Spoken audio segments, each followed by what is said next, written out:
أعزائي المشاهدين متابعي برنامج صورة مصرية، معانا قصة من القصص الجميلة، قصص حرب أكتوبر، ومعانا البطل الكبير أسامة عرفة هيكلمنا دلوقتي عن قصة من قصص الجميلة وذكرياته في حرب أكتوبر. ما تيجي نسمعوها. اهلا وسهلا بيك يا بطلنا، وكلمنا بقى عن القصه وعن الواقعه اللي حصلت معاك في حرب اكتوبر. طيب، هو انا بالحقيقه انا عايز احكي اول قصتين مش قصه. اتفضل. اول قصه ما تخصنيش انا شخصيا، تخص كان جندي معانا اسمه عبد الكافي من سوهاج، والولد ده كل يوم قاعدين في حته اسمها جزيره الفرسان، كلها شجر جنب نمره 6 اللي استشهد فيها عبد المنعم رياض الله يرحمه. فكان كل يوم يصطادوا بالقناصه واحد اتنين عساكر من اليهود بالقناص. هو الولد يعني تمام كل يوم يجيب اتنين عساكر، والعساكر بتوعنا بقى لما يشوفوا اللي هو ضرب الواد هناك فبيه عبد الكافي عبد الكافي. فبعد وقفه اطلاق النار العساكر اللي موجودين اليهود بيبقوا ايه؟ عرب اصلا.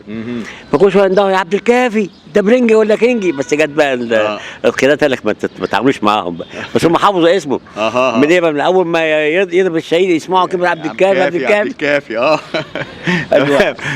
الموقف الثاني الحقيقه بقى يعني موقف ظريف شويه. يعني احنا كنا ايه معانا جنود بنبدلهم يعني على الجبهه قدام وكده، فايه في تبه عاوز الفها من تحتها بعيد عن اليهود يعني عشان هيصطادوه. كنت داخل بالعربيه معاك ذخيره من وراهم.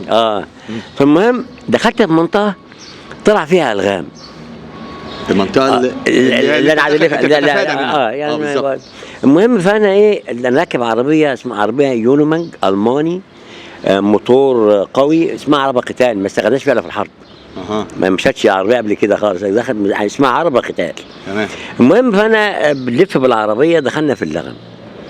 اللغم عمل فيا ايه؟ ما فيش بقى العربيه من غير مشمع.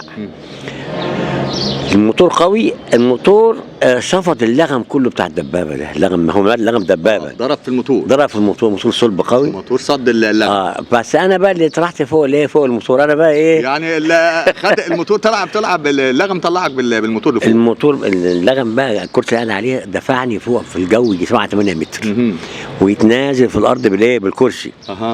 لما جيت الارض بقى بدور بقى على الشهاده بقى. ده انا في الارض انا شهيد بقى واتحسس في الارض. الشهداء معاك. فلقيت بقى العساكر بيقولوا ظبط اسامه، بدات افوق.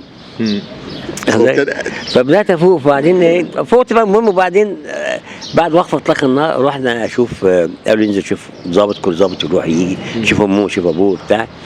فالمهم كان في تلغراف نبعتوه يوميا ان احنا مع ضابط الماليه فاضي، نروح ننزل فقوس يكتب نحن بخير نحن بخير، نبعت حتى كلنا كده ايه ابعت لفلان وفلان وفلان. المهم فانا اللي حصل اول ما نزلت الاجازه دي بقيت زعلان، ولما نزلت الارض بقى كنت افتكرت التلغراف ده.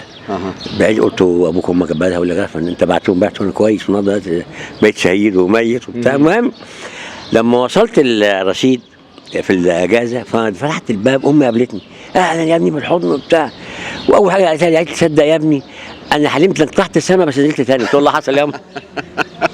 قلت له والله حصل. قلت له والله حصل. قلب الام قلت له والله حصل يا امي، طلعت السما ونزلت الارض صحيح.